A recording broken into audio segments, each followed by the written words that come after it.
no one is talking about, honestly, the tax credits are good and everything, but no one is talking about the fact that we need to get all these raw materials out of, I don't know, the United States or Canada or something. There's a material shortage, Justin, that's happening right now in global supply chains. Just wait a second until it's all having to come from here in the United States. How do we do it? How do we do it? I gotta say something, Zach.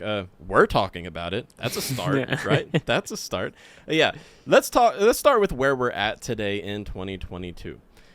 Globally, 6.3 million electric vehicles were sold last year. That was up 102% year over year. That's a massive spike in EV sales, right? Yep. Number crunchers at Platts Analytics, they forecast that by 2030, that number is going to be all the way up sky high to 27 million annual EV sales. Well, these EVs, they need batteries, right? What are batteries made out of? They're made out of raw materials that are engineered to be very energy dense. It's one of the greatest feats of engineering of all time. Yep. We're going to need a lot more of these raw materials, though, because if we're looking at, the demand for electric SUVs, electric trucks, electric semis, especially electric semis and buses, we're going to need even more batteries. Now, here in the United States, let's talk about where we're at, because this perspective matters for what we're talking about today. In the second quarter of 2022, EV market share was at, any guesses? 6%? Yeah, good job. 5.6% in Q2. Other nations, many other nations, not all, of course, are a lot higher. Now, I got one more that I need you to guess, because this one just blew my mind. China. At least we're in my neck of the woods. I hear people saying that China, they're not really known for clean energy and all that, but fun fact, China actually has the most solar energy in the world. But anyways, what would be China's fully electric vehicle adoption rate as of Q1 2022? 20%? Zach, what the heck, man? It's 19%. Good job. Wow. I'm telling you, man, I study for this stuff. You got like EV flashcards or something? That's no, crazy. I just watch YAA Electric Monday, Wednesday, Friday, the live shows, yeah. Plug. I approve of this message. Yes. Germany, they're at 14%, and Norway, they're known for this. Norway is at 65% EV adoption. That does not include plug-in hybrids. What am I saying? I'm saying that EV adoption is accelerating. Many have said since the U.S. has just reached 5% market share of new vehicle sales, it's going to accelerate on up past 20% from here on out. But there's something no one is talking about. Battery shortages are likely, I would say, looming on the horizon. Even the CEO of the beloved Rivian Motors has said that the battery shortage is going to be the next chip shortage. Let's talk about how that could become reality, shall we? Yeah, please.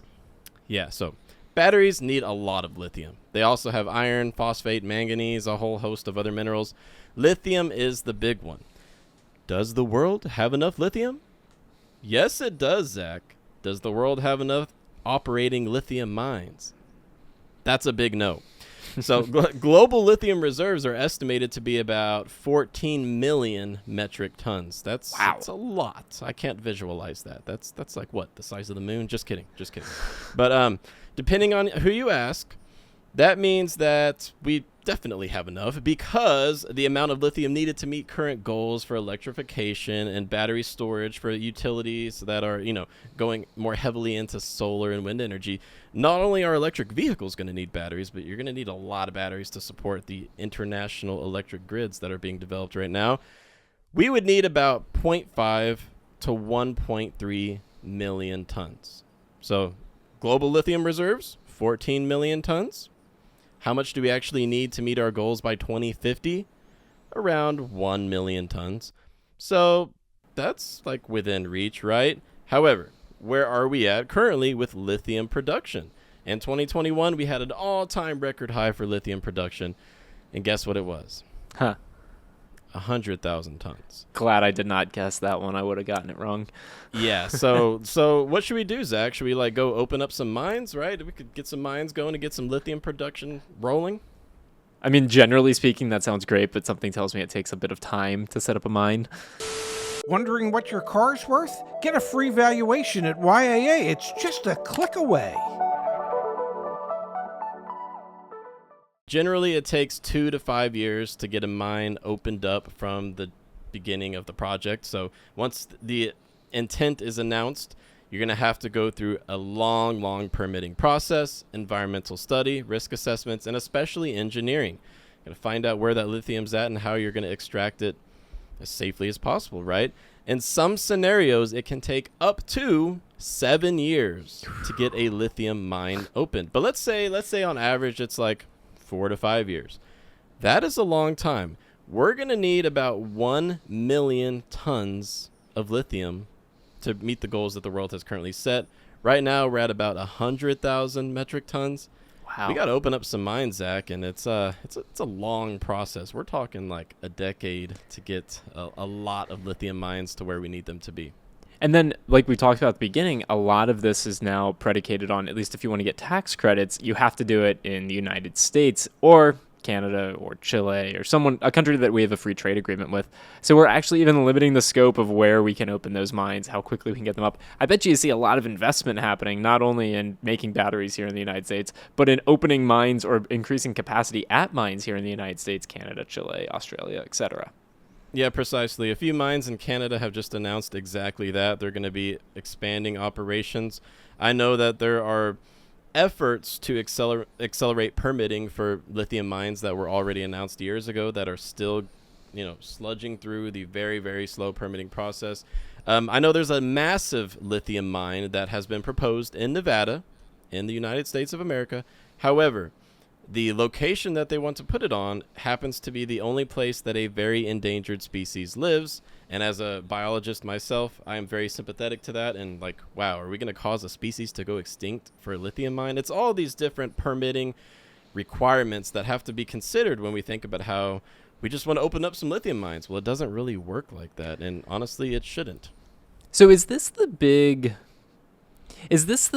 elephant in the room that no one wants to talk about? Like, is this the thing that could hold back the growth from the stats you shared earlier from plots or plates or whatever analytics? Like, sure, 20 million, 25 million, 100 million EVs sold. Great. We love the projections. Is this the elephant in the room? How are we actually going to procure and produce this much material that we need to produce the batteries? Yes, I would say it's definitely the elephant in the room, and we're going to be hearing a lot more about this in the years to come, probably as soon as 2023. I mean, the two complaints that prospective EV buyers in the United States cite when they tell us why they're not ready to go electric, honestly, they're two pretty good reasons.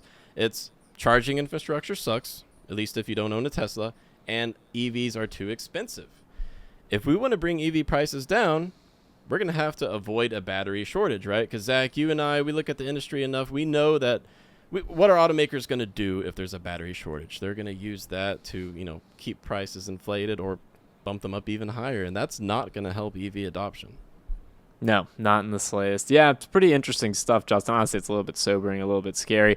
I'm certain, knowing you'll probably write something about this at some point. So I'm just going to encourage the viewer. Check the comment section down below or go to join YAA.com/community. I bet you there's some more information from all the research Justin has done here. Super interesting, Justin. Thanks for sharing it.